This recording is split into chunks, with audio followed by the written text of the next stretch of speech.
Oi, queridos! Presta atenção, porque hoje o plano tá pegado, tá? Nós iniciamos matéria nova de gramática e matéria nova de gênero, tá? Prestem atenção, façam anotações e anotem, de verdade.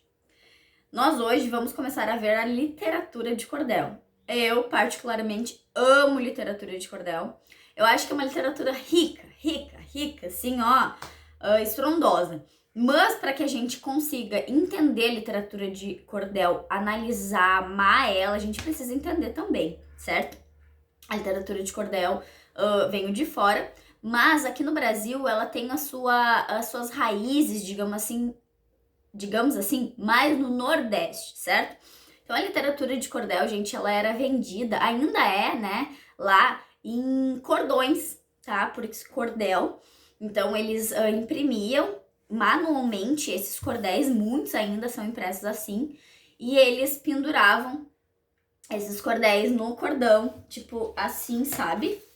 E daí ficava penduradinho assim, tipo na cerca, né? Na cerca, no arame. Como a gente pendura roupa, assim. E eles vendiam, assim, como se fosse uma livraria.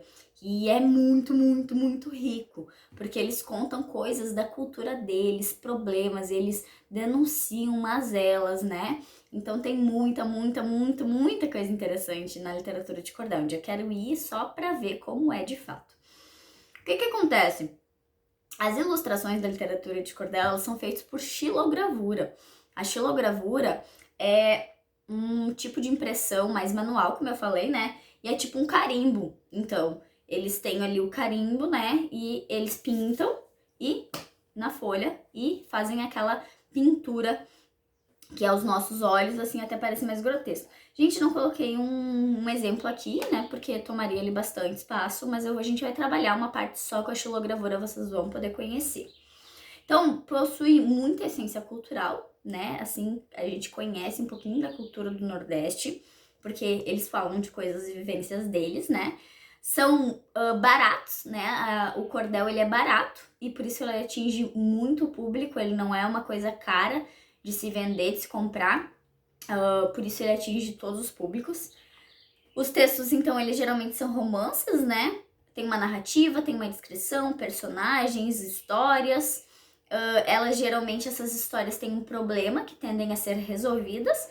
Tem um herói, né, que sofre, não consegue ficar com seu amor, dá tudo errado, tem proibição dos pais pro casamento, sempre uma coisa assim, um noivado arranjado, uma coisa muito louca. E no final da história, o herói sempre sai ganhando, né?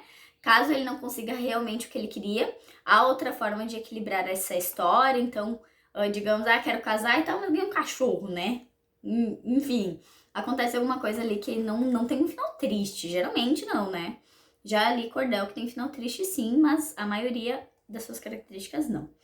Aí eu coloquei, gente, um cordel aí do AICC. Aí se cesse, aí se cesse, tipo, se cesse assim, sabe aquele se acontecesse? Só que vocês vão perceber que a linguagem do cordel, ela nordestina, ela tem uma marcação de linguagem muito forte. E a gente vai entender isso, inclusive, para trabalhar o preconceito linguístico que está instaurado na nossa sociedade, certo? Eu vou ler para vocês, eu quero que vocês peguem a história e a essência, tá? Se um dia nós se gostasse, se um dia nós se queresse, se um dia nós se empareasse, se juntinho nós vivesse, se juntinho nós dois morasse, se juntinho nós dois dormisse, se juntinho nós dois morresse, se pro céu nós subisse. Mas porém acontecesse de São Pedro não abrisse a porta do céu e fosse te dizer qualquer tolice. E se eu me arriminasse e tu com eu insistisse para que eu me resolvesse e a minha faca puxasse e o bucho do céu furasse? Talvez que nós dois ficasse, talvez que nós dois caísse e o céu furado arriasse e as virgens toda fugisse. Muito bom, eu acho muito bom. Tem uma marcação, tem, ó, questão cultural, ele queria ficar com ela, tem toda aquela questão do amor, fala dos personagens, fala do espaço-tempo também. E tem ali o final, né? Tipo, o que ele quer, gente? Então eu quero que vocês me falem, eu parto do princípio também sobre a linguagem, tá? E o vocabulário, o que vocês acham disso? É muito importante que a gente entenda que em várias partes do Brasil, né? Pegando só o Brasil, nós temos uma linguagem totalmente diferente. Em alguns momentos nós temos uma linguagem mais coloquial, e outras a gente tem uma linguagem mais formal. Basta a gente saber em que momento utilizar elas. Não existe falar errado. Esse é um termo que vocês vão abolir do dicionário de vocês. Não existe falar errado, tá? Existe uma forma adequada de falar e uma forma inadequada, dependendo do tal momento. É que nem uma roupa, certo? Não existe uma roupa errada. Existe, às vezes, uma roupa inadequada, né? Eu não posso, por exemplo, ir trabalhar de biquíni, certo? Não posso, da mesma forma, ir de casaco e bota pra praia. Posso ir? Posso, mas não vai ser estranho, não vai ser inadequado? A mesma coisa com a fala, tá?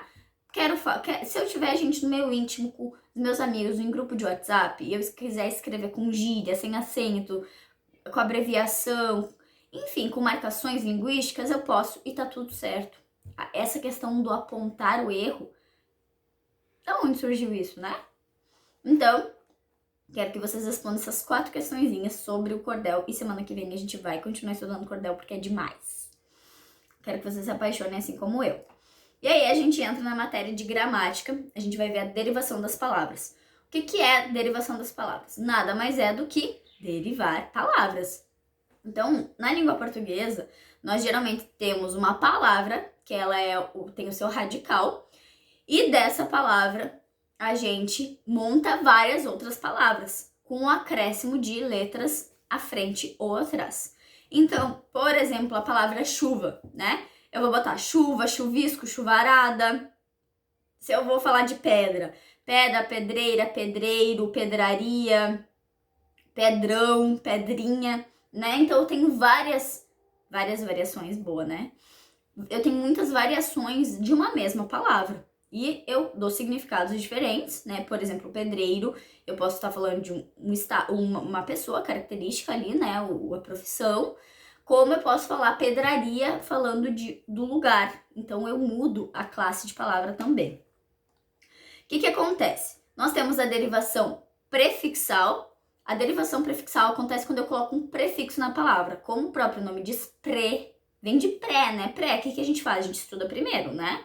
Então, o prefixo na palavra é o que vem antes. Então, eu tenho ali chuva, digamos que eu colocaria um prefixo e colocaria lá na frente. No caso de chuva, não tem, mas eu coloquei aqui o exemplo montar. Eu tenho o verbo montar, se eu coloco um prefixo des na frente, vai ficar desmontar. Botei um prefixo, montei uma nova palavra. A derivação sufixal é o contrário da prefixal. Em vez de vir na frente, ela vem depois. Então, nesse caso, eu coloquei assim, ó, neve. Neve é uma palavra, tem um radical. E a partir de neve eu montei nevoeiro. Então, eu coloquei um radical lá no final, que se chama derivação sufixal, e montei uma nova palavra. Nós temos também a derivação parasintética que eu coloquei, tá? A derivação parasintética tem prefixo e tem sufixo. Só que se eu tiro o sufixo, por exemplo, a palavra não tem sentido. Nesse caso, eu coloquei alma. E daí eu coloquei o prefixo des e eu coloquei o sufixo aldo, né? Desalmado vai ficar. O que acontece? Se eu tiro des, existe almado? Não. Se eu tiro aldo, desalmado, ado, né? Se eu tiro o ado, tem sentido desalma? Não tem, né? Assim, então o que acontece? Quando a palavra eu tiro um ou tiro o outro e a palavra não tem sentido, é derivação parasintética. Agora, na derivação prefixal e sufixal, eu tenho os dois, eu tenho um prefixo e eu tenho um sufixo, mas no momento que eu tiro um ou tiro o outro, a palavra continua tendo sentido. Eu coloquei como exemplo, infelizmente, né? O radical da palavra é feliz. Eu coloquei o in, ficou infeliz, e coloquei o sufixo mente, ficou infelizmente, né? O que acontece? Existe infeliz? Sim. Existe felizmente? Sim. Então, é derivação prefixal e sufixal, quando tem os dois, mas eu posso tirar um ou outro, certo? E agora eu quero que eu coloquei ali algumas palavrinhas, eu quero que vocês classifiquem. É derivação prefixal? É sufixal? É parassintética ou é prefixal e sufixal, tá? Bem facilzinho, retomem, anotem esse conteúdo no caderno e boa sorte!